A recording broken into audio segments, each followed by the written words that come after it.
Hey, residents of Meepletown, today we are wealthy real estate investors in the turn of the century 1900 Paris. We're going to be building up the city, gaining points. Let's get to the table and check out Paris. All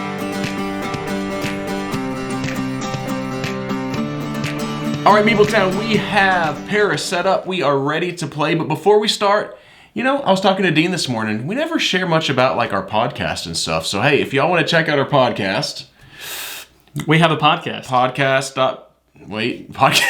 Podcast.com. Just go to podcast.com and you can find it there. Meepletown.podbean, but we're also on iTunes, Google Play, Stitcher, all that kind of stuff. Spotify, just check out. Just type in Meepletown, all one word.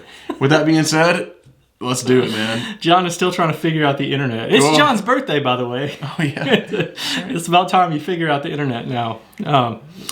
Okay, here is the setup for Paris. This is a giant board, just a giant circle with all these different districts, these different boroughs in Paris. And the first thing that we're going to do is we're going to be drawing one of these buildings over here. So and you're going first. That's right, I'll go first. You can't see where the building is, but you can see which borough that they're in. You can't see which number it is. Right. So what you do at the start of every turn, you're just going to take one, you're going to flip it over and put it in the location. So this one is going to go in this yellow district. This is a little cafe. This is going to go in the 3 spot right here. It's just going to fit snug right in there. That looks good, doesn't it? Have you ever been to Paris? I have not. I would love to. I've been to Paris, Tennessee, where that's true. They have a small Eiffel Tower times. there. Yep. I got one of my good friends is from Paris. But you may not have known that, Meepletown, but we got our very own Paris around here. They have an Eiffel Tower there too. That's exactly that will right. not rival the actual Eiffel Tower. Oh, it rivals it. So you're just going to take that. All you're going to do is just do that at the beginning of every one of your turns. Then the second part of your turn is you can choose from, at the beginning of the game, you can only choose from 2 different things. You're either going to take a key and you're going to put it in one of these districts and potentially gain money from the bank there. Or you are going to take one of your keys that's in a district and put it on one of the buildings, paying the cost associated with that. So at the beginning of the game, we don't have any of our keys out there.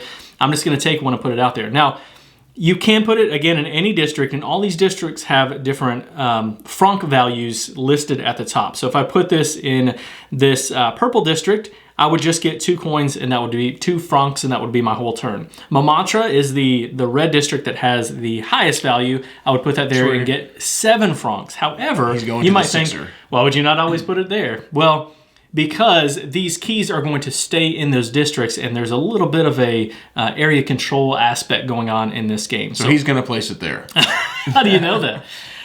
Sorry, one more thing. You can place it here and get 0 money, and then allow you to later on place a key anywhere in the district. Able to move it to another district. That's right. So I will. You're right, John. I'll put it there. I'm going to take 6 francs. I put it there because I like this building, and I would like to potentially be able to build on that one in a little bit. And that's my whole turn, the entire turn. Yep. All right, so I guess I'm going to go for the slightly higher value one here. That's 2, which higher value when it comes to francs. Oh, that just released another yellow, so I'm definitely going over there as well. I'm going to get my 6 francs. There we go.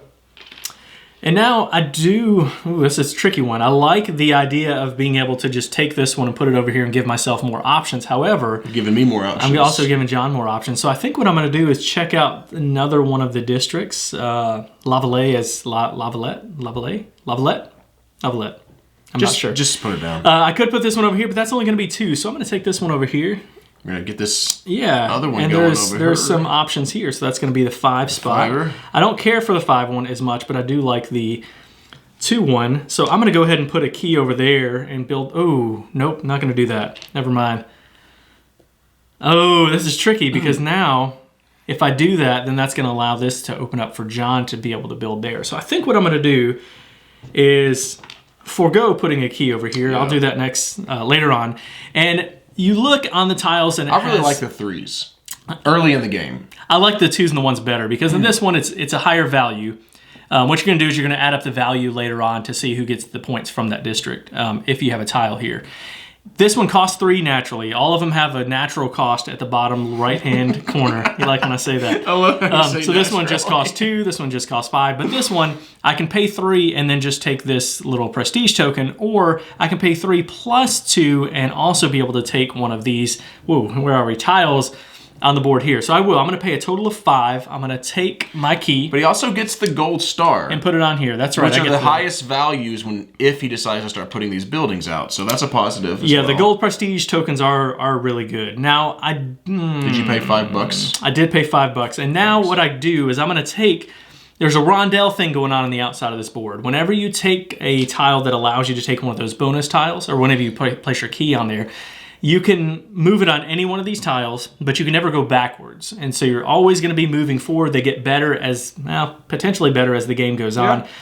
Getting 3 coins, I think, is kind of good for me right now, even though I would also like to be able to get some resources. I think I will. I'm just going to take this one. I'll put my little top hat guy there, and I'll just take this tile, and you'll put it behind your screen, and you can spin it anytime you want. But I'm just going to go ahead and take this. I'll put this off to the side, and I'm going to take 3 francs, and that will be my whole turn. All right. So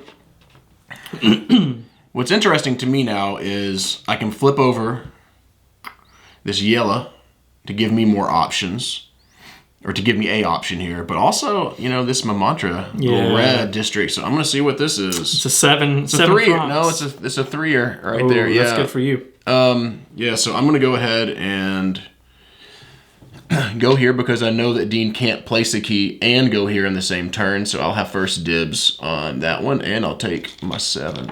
So just, so John's set up just pretty getting well. Getting some money, see what happens. Now, what I'm not going to do is draw this yellow one because that is going to help John.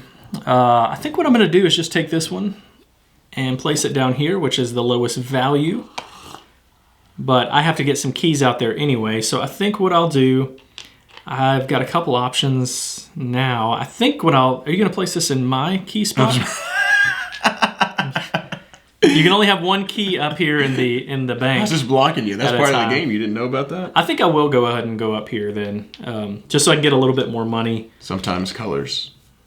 And force John to buy that one, essentially. That's smart because I am going to flip over this yellow to give myself an option here. Yeah. But another positive thing is that he still can't go over there and get that. But I'm going to go ahead and do that. And he is going to force me to buy that. Green, this 5 right here, that's nice because that's pretty high value, and I can get some resources, and the resources are going to be used to build these buildings later on.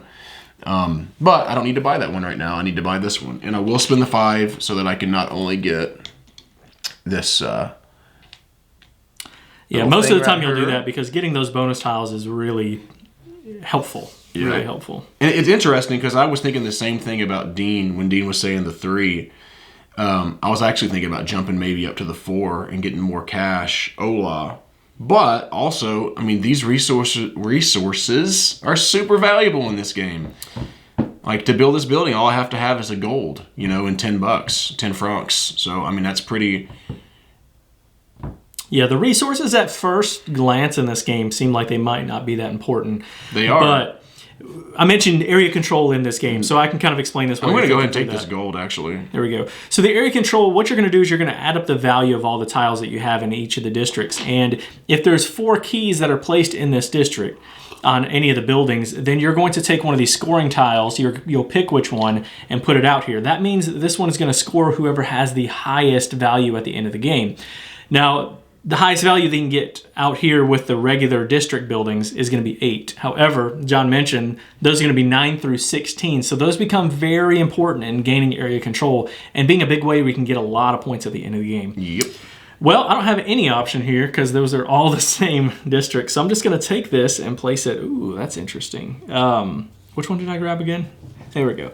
Place this up at the 8. Now the 8 is the highest value like I mentioned, but it also cost a wood along with those 8 francs. I'm glad that came out because I was going to say I was tempted to take this in case an 8 came out, so there you go. Yeah, I kind of think this might not be the best option, but because I know that there's 3 tiles right there, I'm super tempted just to take this spot I can't build this on my next turn yet. However, as subsequent turns come up, I might be able to get some wood and then build that 8 spot right there. So that's my whole turn. Just taking the five francs from that district. Interesting. Yeah, you know what? I'm gonna give Dean an option here. Ooh, that's not what I wanted to see.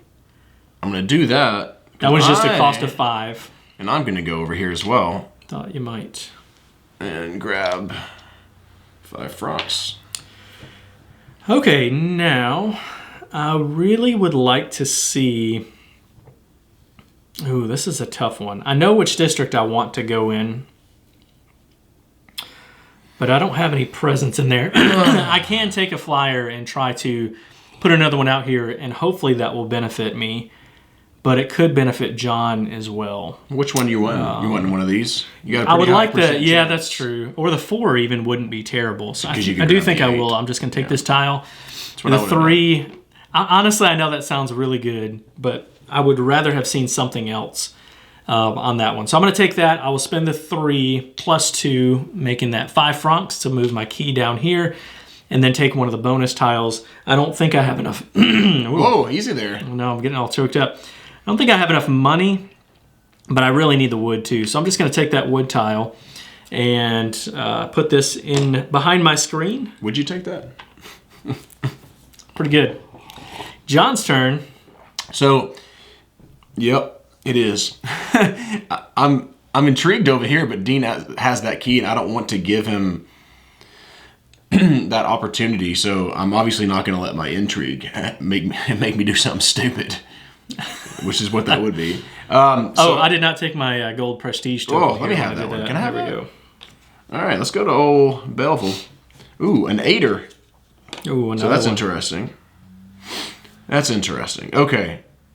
This is tough. This is a tough decision here because I don't, the 5s I'm not super excited about at this point in the game. Wow. I'm actually going to, the thing about this is tough because this is tough. I don't want to spread myself too thin. Like, I'd like that too because I'd like to grab some more bonuses. But now if I've got 4 keys in 4 different districts, it's probably going to happen at some point just to grab some of these tiles. But when it comes to area control, as Dean mentioned, you have to have 4 keys out in a district. And when I go here, I know for a fact I'm not going to have enough to win all 4 of those districts.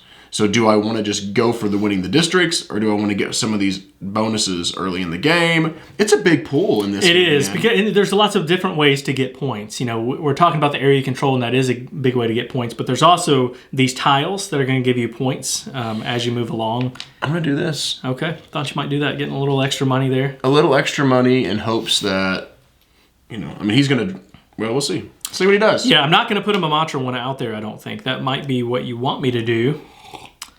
You could take it, though. Yeah, part of me wants to, but part of me wants to do something else, too. That's what I'll do. Yep, I'll do that. I'll take that Mamatra tile, put it out there, and that's a 1. Now, that really does change what I was going to do. I think now I will just pay that 1. Because he's eyeing this thing right here.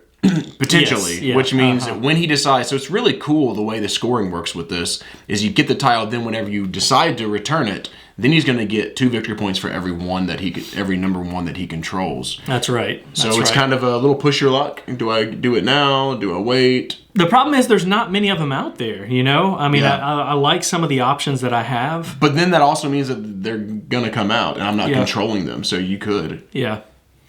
Yeah, and I am controlling the only one that's out there. So it could be a quick, 2 points that I'm going to get. I do think I will. I'll just skip up to those. I'll take that tile. And I already took my bronze prestige token. I'll put that behind my player board to play at whatever time I see fit. Yep. Yeah, so let's just take maybe you take another 2 turns. You go with that? We can do that. All right.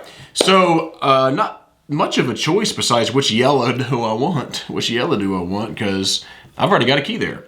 So I'm going to pick this. Look at there, baby. How about that tour? I like that. Daddy likes that one. So I'm going to go ahead and just pick her up. Go ahead and put 2 coins in. I'm going to take this. Going to go ahead and get one of these. And so now I have some interesting. Now we have some interesting decisions here. Because part of me wants to jump all the way up here and grab this 3 points per 2 because I have a 2. I know that Dean has a 2 also. And there's right? another one out here that you don't you? Oh, do you don't have one? No, yet. I don't. Okay, have I thought you had one. I only Okay, have a 1. So that was interesting because I'm trying to think. That's part of the game is what is Dean going to go for? Yeah. And so like if I could grab this 2 fast potentially, then he might be like, well, what's the point? Of course, he could get it just to block me from scoring points. I could, but I don't have a key out there, so yeah. And I don't know if we'll see how that district works. This is pretty sweet though because that gives me it's like a wild for bronze, silver, or gold, which can be really beneficial. And I just really quickly mention how the buildings work. Do you want to take a picture of one of these? You want to throw it up on the green screen? Yeah. I'm going back to old school, baby. Did you say that earlier? The internets. So the way those buildings work is you're going to have to give up the resources in the top right corner, that would be 3 gold, which I got gold. And then you're going to be able to give up to 3, you don't have to give all 3, up to 3 golds, which we're getting on the 3s down here, right? Which I have 1 of, to gain 5 points each. So I could, if I bought this for 16, it'd cost me 16 francs and 3 golds, super expensive. But I could also get 15 points potentially if I had 3 of the golds. In addition to that, that would also give me 16 points towards area control, which is huge. So that's interesting. But why I'm going to go here, I think, is because I still need more resources to build some of these. And I did go ahead and I went, like earlier, I got gold. So it's going to be kind of nice to have just a little flexibility. Like I could already go ahead and buy that one if I wanted to right now. Who cares? But I do have to give up the gold, silver, and bronze immediately, which I don't have a lot of those. So I'm going to grab that. This is interesting as well because this allows me to put a key on something that already has a key on it, but I won't get the bonus. Yeah. Yeah, now this is interesting because I do have... I've got a couple gold prestige. You know, John probably knows that, right? He knows that I've got a couple golds when I play stuff. Forgot, but now I know. 3 spots. I'm just kidding. It's I easy take those to tell. gold prestige. So I really, like exactly what John was saying, I really am going to want to do that. And in order to do that, I've got to get gold. John just took that resource and he already has another gold. The only way that I'm going to be able to get it is from building on these 8s at this point. You know, later on there's other options, but at this moment in the game, I need to do that. So first thing I'm going to do is draw my tile. I do think I will put it... I'm interested in this area, but I also know John is too, so I think I'm just going to take this instead. I'm going to put this... Yeah, I'm going to put this here in the 2 spot. Ooh, that's good for John too, except it's only 2 francs. And then I have to give up a key to that district, and I can't move it. That's the challenge. Is it worth 3 points to do that? I don't know. Yeah, Keys but it are also pretty precious in this game. But if you're here, you can also build up into these other ones. You can. That's so right. You know, John mentioned this tile that he just took that gives him points, and I got one that gives me points for the 1 tiles. He gets points for the 2 tiles. It goes all the way up to the 8 tile at the very end. So you're going to get, well, where is it? 7 points per key that you have in the 8 tile if you go up and take this at the end, which is a lot of points. That's a whole It's hard lot to of get points. the 8, but I mean, I've gotten 24. I've gotten 3 of them from that last game, I think. That's right, yeah. So, okay, so I'm going to pretty good. buy that, put my key on the 8 building. So that's going to cost me 5 francs. Pay that there. It's also going to cost me a wood, which I have from my tile. And I'm just going to move this up to here, giving me this gold. I think that's one of the most intriguing parts of the game. Yeah. I'm actually looking at this 5 and thinking next turn I might just boop right up over there. Boop up there? It's not even a thing. All right. And then I'll take the only points of the game so far. It's going to be giving me 2 points. Those 8 tiles do give you 2 points. They're the only tiles in the districts that will give you points. And that will be my turn, but now I have a gold. And we didn't mention this. Once you start spending resources, you can actually, and so, you know, if you have resources that are available, then you can start buying those, and they're expensive. Like wood, for example, costs you 4 to buy those. You can sell it for 2, but you can do that for all the resources. You can only sell prestige tokens. You can't actually buy those. So anyway, that's my turn. You've got one more turn in you. I'm gonna do one more turn. I'm gonna flip over this because surpass my 2 points that I have. Dean is correct. You know what? I think I'm gonna. I said I've got 2 things that are a couple things that I'm pulling at right here. Number one is I am seeing this start to build up. And 4 coins, foreign francs, 4 francs is not that What hard. are you saying? That was like alien talk. I need to do some meat. That's intriguing. But also, like I said, it is intriguing maybe just jump up here and grab, that's 5 points with air control. Go ahead and grab a stone for only 3 coins. Yeah. Now, I do lose the 2, but that's really intriguing. But this is going to give me more options right now. And I'm going for options at this point in the game, I think. Because another thing is that for me, I wouldn't mind getting some more bonus tiles, and that gives me the option to grab that 2 right there. That's but right. I feel like I'm spreading myself really thin in 4 districts right now, which Dean can be thinking, well, I could just own these 2 potentially. Potentially, yeah. And that's just some things that you have to think about because you only have a set number of keys in a, in a 2-player game, 3, 4, 5, 6, 7, 8, 9, I think it's 10. Yeah, you have 10 keys.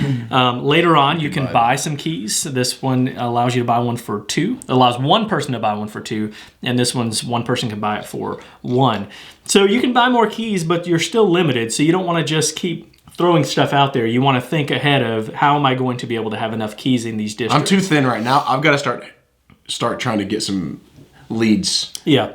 Now, another way, and we mentioned this earlier, but is to put your key up on the arc. In doing that, then you have some options. It's overlooking all these districts, right? You can put it anywhere from here, but then once it goes from here to that district, then it's kaput.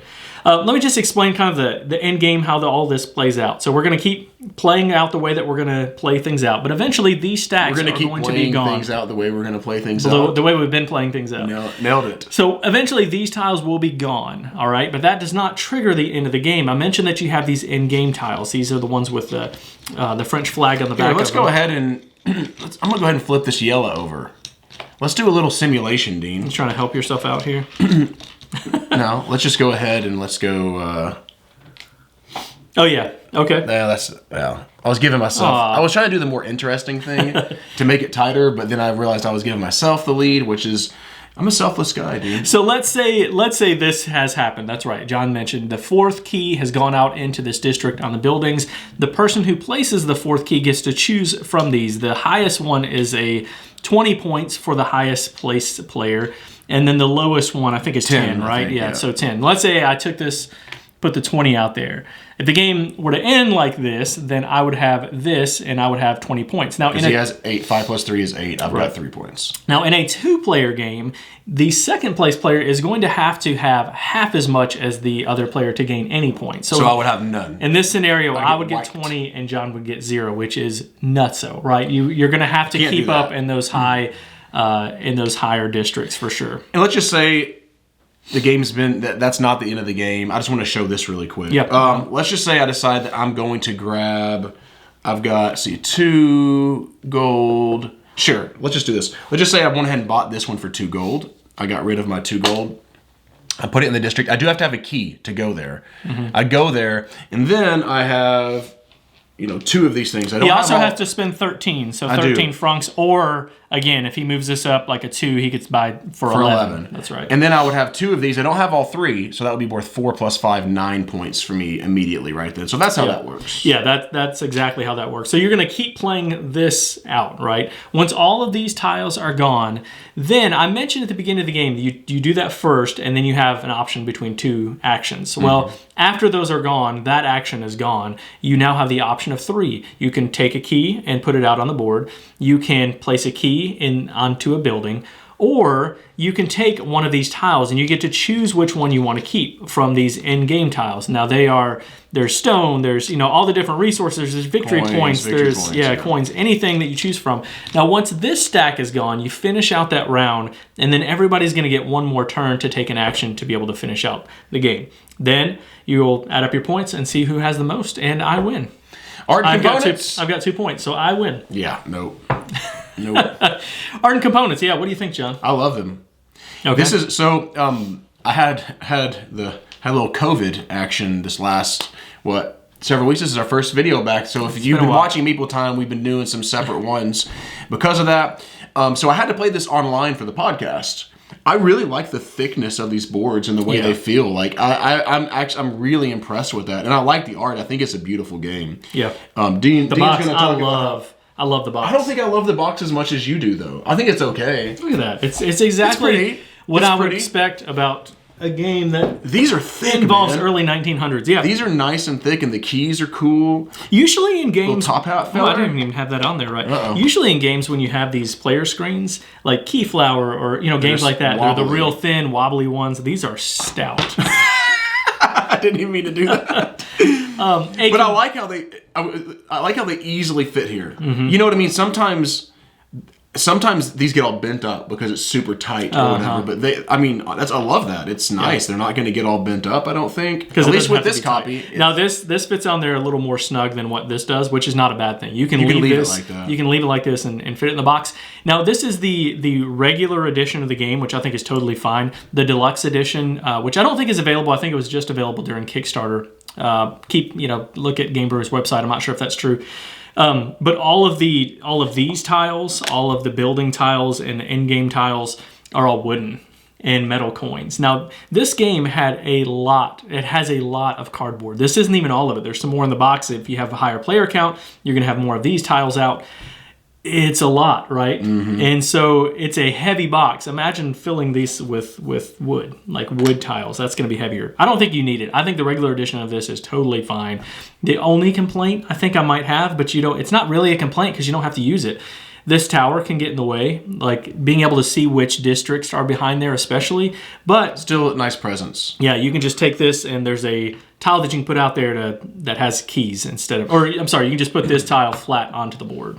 Not a big deal. Yep, not a big deal at all, I don't think. And it is pretty large, like you mentioned earlier. It's huge, yeah. But I've played bigger boards than that. For sure. Like, a lot of games, like Nevada City is one I'm thinking of that's like a really long board. Yeah. This one's not that. This one's a pretty long board, yeah. Yeah, you could, I think Circle if you're playing like good. on a small card table, you might have a hard time fitting all the pieces. However, your own little player area doesn't take up a whole lot of space. No, I like that, actually. Mm-hmm. I like that about it. Yep. All right, on to the gameplay. Is the game good? It's pretty. What do you think? That's the question. Well, okay, if you know me, you know that I love Cromer Kiesling games. I just do. I'm always going to be intrigued by them, whether or not they pan out. Most of the time they do. I really enjoy a lot of things about this. I like the simplicity of the game, right? You're just mostly taking keys and putting them out onto the board, and then moving those keys around to different locations. That's basically it. Along the way you're gaining resources from the rondelle, from the where you put your keys in those different buildings. But the simplicity of the game, however, the complexity that comes from Kiesling playing this, I knew you were going to say that. I would say that a lot. If I was Kiesling, I would be like, "Here's my Kieslings." Put my Kiesling out there. But the simplicity of the gameplay is really fascinating with how difficult the decisions become. Like even, the early in the game, John's like, oh, I don't want to jump past these. Yeah. Because this is good stuff. But if I don't, Dean's going to take this and I really need this because I need to get points. I love when you have a game that is simple to play, but mastering it becomes very difficult. Yeah, and one thing that I've read some reviews on people saying like the first time, I don't think we did this, but the first time we did. The first time we played, we didn't get that far. No, we didn't. We started jumping to the end at the end. But you can be like, you can be like, they're so, ooh, I love that. Ooh, I like that. And then you don't get that far. Maybe you jump from, here all the way over here, but you miss all this good stuff. Mm-hmm. Now there is a tile number 17 allows you to take any tile on the board. I like that. So you don't like it as much. I like it. Yeah, it becomes quite the game changer, right? Because if you land here first, which means you're going to have to jump some stuff probably because this one's it's going to be so popular. You can take this tile and then immediately take a tile that's really far along, but then you don't have to pass up all of these because your figure is going to stay on this spot. I love that tile because it makes this section I think this is a brilliant game. I'm just going to say. It is. Because right here, it's so important. I mean, 3 points per 2, 4 points per 3, but it's so important to get keys. And so to jump all the way to 17 and ignore getting extra keys could cost you the game. Yeah. And if you jump all the way up there, then now I could slow play it, pick up 2 keys if you're playing a 2-player game. And that's interesting. Dean's right. This game is fairly simple to wrap your mind around. But it gives you those tough decisions. The way that this is laid out. At first, I wondered, because it's the same every game, is it going to be samey? It's not at all, because it just plays out different, in my opinion. Yeah. I don't feel like it. I mean, yeah, you just have easier stuff, and it gets progressively better for the most part as the game progresses, and I think that's really cool. This just feels like just a super well designed game. Yeah, it is. It is. And now it's also one that really. It's important that you play this more than one time, I guess. Like it really helps to be able to gain that knowledge of what all of these tiles do before you go into the game. Yeah. There was a game that we played, one of the earlier games that we played. John jumped pretty far ahead to grab one of these last tiles. I think it may have been the very last tile. It was. And there was still quite a bit of gameplay left. I think I may have been like back here. And so then I have an option of taking up pretty much anything that I want, taking the pick of everything that I want. So you want to play this more time so that you can really grasp on how all of this works together. But I think it becomes more and more lovely as you play it. I think some of the things I mentioned earlier that the first time or two we played, I don't know if I quite grasped the power of jumping up. Like sometimes I did, and I would spend the money, but like I think those are more interesting decisions than I thought originally. Yeah. And I think the more I play it, the more I might actually do some of those moves. And I've done them in the past, but I don't know. I think that's really smart. And then the way that, the lower ones get you these better bonuses, the higher ones get you more area control points. It's just really smart. Everything is really, I feel it has that elegant feel to the game. Don't you think? Yeah. Like, it just feels really smart. Now, negatives, I don't really have very many personal negatives, but thinking of you all out there, and if you're trying to decide if this is a game for you, if you don't like area majority to control, you might not like this game. The reason I say that is, that's a huge part of this game. I think my wife, like for example, I think she would love the weight of this game. I think it's absolutely right up her alley. But she doesn't like, generally, that area majority. She doesn't feel like she's building something up and someone takes it away from her. And so, which can easily happen. You could do really well here, and then someone could put a building or two there that really just takes it, and you can get this is not your district. Now, for me, I love that. I love the tension of the area majority, area control, which is it's actually not my favorite mechanic in games. It's a huge part of this game. It is. But I really like it in this game. Yeah. It's simple, elegant, tense-filled goodness. Yeah, I think the challenge in a two-player game with how that plays out is typically you're going to have 3, potentially 4, but most of the time you're going to have 3 of those scoring tiles come out that you're fighting for. In a higher player count, you're going to see all of these districts filling up with those with the area majority being a really, even a bigger factor. Yep. But as it is in a two-player game, what can happen? You can kind of carve your own area out. You can. Now, if you are taking the majority in Mamatra and also getting the money from here, that can be a big value. But but if you're getting money from other places around the board, it's not necessarily the end of the world, right? It's not the end of the world to take the control of this territory, because this one, there's going to be a lot more people fighting over it. If you can sneak in and get 4 keys total in this one, you're not going to want to put 4 of your keys in here. Yeah. But if you get 4 keys in here and then be able to sneak the win out of this one, that can be really big. Yeah, you could do it early and make it worth the 20 points. Yeah, and the thing is if he doesn't get half of it in there in a 2-player game, then he doesn't get anything. Yeah. So there's a lot of really interesting calls. Like the more I play it, I feel like the more depth it might, it has, to those decisions of, man, well, maybe I should go here. Maybe I should put 4 keys there and try to get this 20, and then Dean can't beat it, and that's 20 points my way. That's a huge swing. Now you're passing up these other territories. Yeah, probably not worth it, but you could. You could think about that. So you want to do... let's just move straight into our final thoughts. Again, for me, the simplicity. I love how simple this game is, yet it really...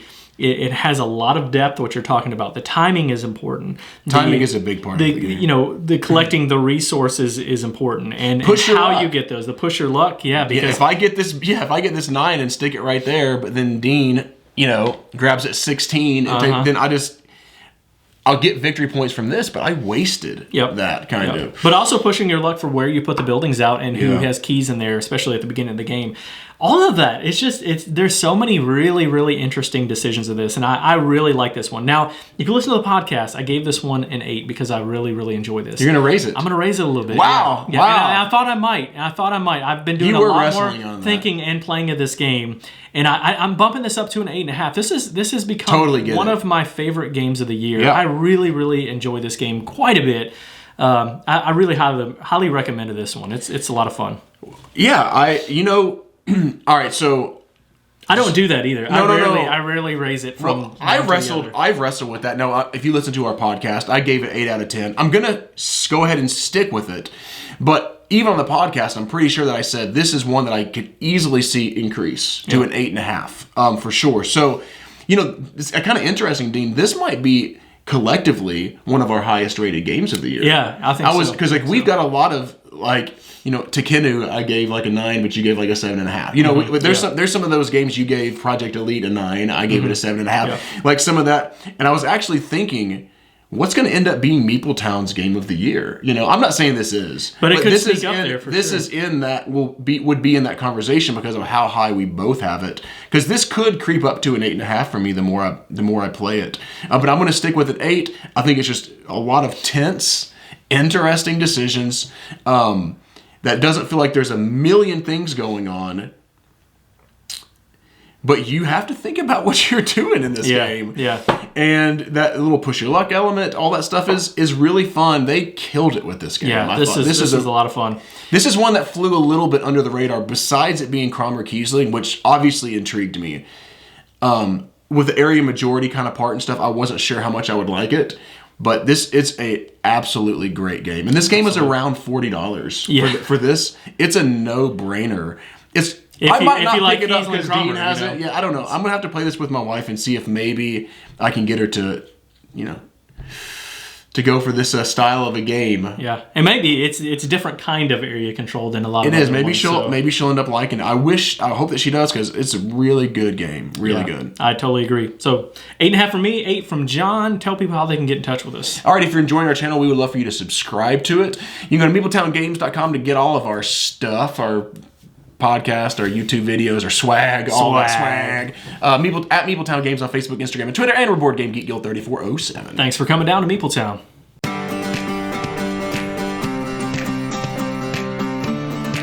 Thanks for joining us, and be sure to follow us on Twitter at Meepletown Games, and connect with us on the Meepletown Guild, guild number 3407, at BoardGameGeek.com, and also subscribe to our podcast and YouTube channel. And until next time, thanks for coming down to Meepletown.